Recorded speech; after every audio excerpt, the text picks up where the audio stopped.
Hi வணக்கம். இன்றைக்கி lunch பாக்ஸ்க்கு curd ரைஸும் எக் புர்ஜி தான் பண்ணியிருந்தேங்க.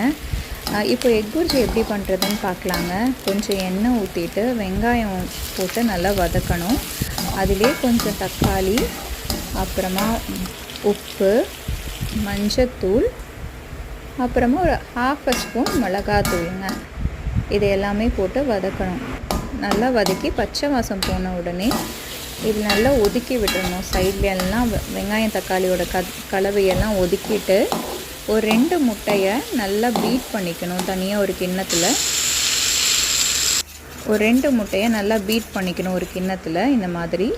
அதை சென்டரில் ஊற்றிட்டு நல்லா கலக்கிட்டே வரணுங்க. இந்த வெங்காயம் தக்காளி கலவையெல்லாம் போட்டு நல்லா கலக்கிட்டே வரணும்.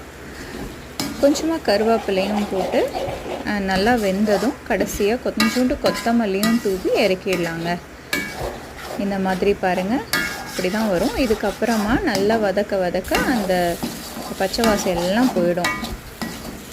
ட்ரை பண்ணி பாருங்கள். இந்த மாதிரி ரெசிபீஸ் வேணுன்னா சேனலை சப்ஸ்கிரைப் பண்ணுங்கள். பாய்.